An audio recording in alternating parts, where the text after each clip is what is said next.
शम्स, मैं आपसे ये पूछ रहा था कि आप इस देश के सबसे अनुभवी पत्रकार हैं जो क्राइम और अपराध को कवर करते हुए आ रहे हैं। यह देश आपको वर्षों से नहीं दशकों से देख रहा है और आपने इस तरह के बहुत सारी वारदातों को कवर किया है।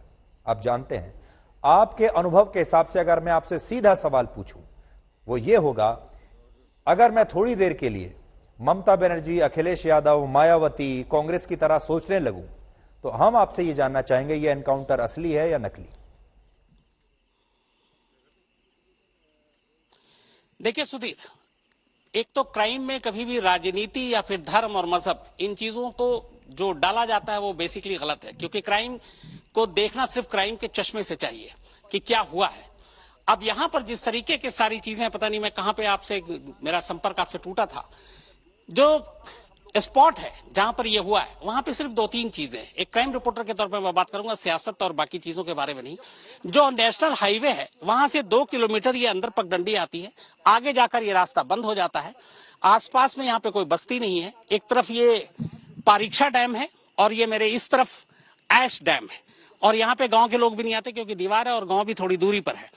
अब अगर आप नेशनल हाईवे से इस तरफ आते हैं, चाहे आप गुजरात की तरफ से कानपुर जा रहे हैं या कानपुर की तरफ से गुजरात जा रहे हो, क्योंकि नेशनल हाईवे वहीं मिलता है, तो यहाँ आने के लिए आपको रॉन्ग साइड लेना पड़ेगा। और ये जो रास्ता है, ये रास्ता आपको सड़क पर दिखाई भी नहीं देगा कि इधर से कोई कच्ची पगडंडी जा रही है।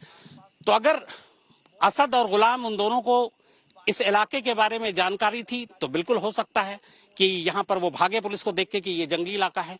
और अगर उन्हें जानकारी नहीं थी तो फिर वो कैसे इस रास्ते में दाखिल हुए, और वो भी रॉन्ग साइड लेकर, क्योंकि रॉन्ग साइड में ट्रक और बाकी गाड़ियां यहाँ पे हाईवे पे बहुत तेज से चलती हैं। हम भी जब आ रहे थे तो बहुत ही मुश्किल से इधर वक्त लगा हमें रॉन्ग साइड में पास करने में।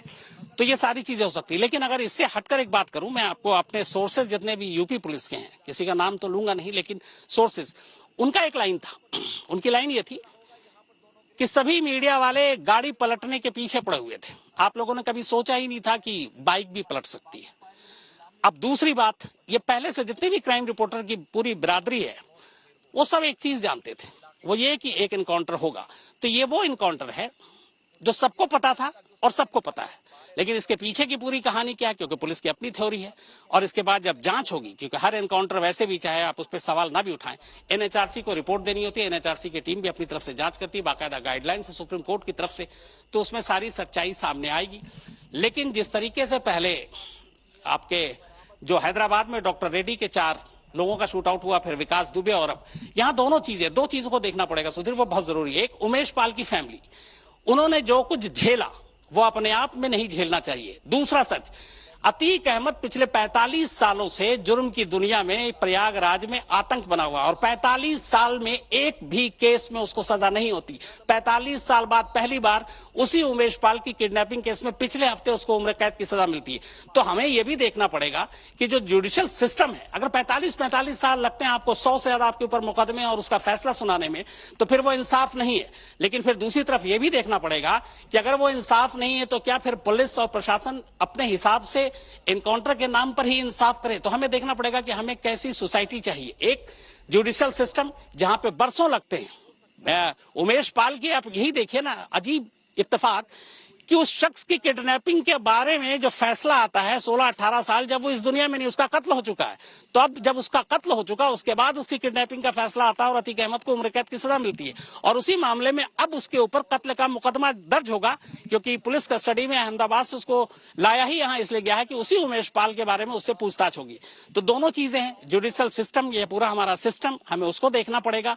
और एक सिस्टम ये, क्योंकि हैदराबाद के बाद से जो एक चलन शुरू हुआ है, तो इसको बहुत गंभीरता से देखने की जरूरत है कि हमें क्या चाहिए। हमें वही चाहिए कि अदालत में इंसाफ बरसों लगे और लोगों का पेशेंस खत्म हो जाए, या फिर इसी तरीके से फटाफट इंसाफ। तो ये बात बेहद गंभीर है और इस पर वाकई सोचने की बात। सियासत, राजनीति और धर्म को हटाकर इसको सिर्फ और सिर्फ क्राइम और जुर्म के नजरिए से ही देखना चाहिए, और क्रिमिनल के लिए 0 टॉलरेंस होना चाहिए, इसमें कोई दो राय नहीं। शम्स, आपका बहुत बहुत शुक्रिया, और ये बहुत अच्छा विश्लेषण आपने हमारे दर्शकों को दिया, एक नया पर्सपेक्टिव आपने दिया हमारे दर्शकों को।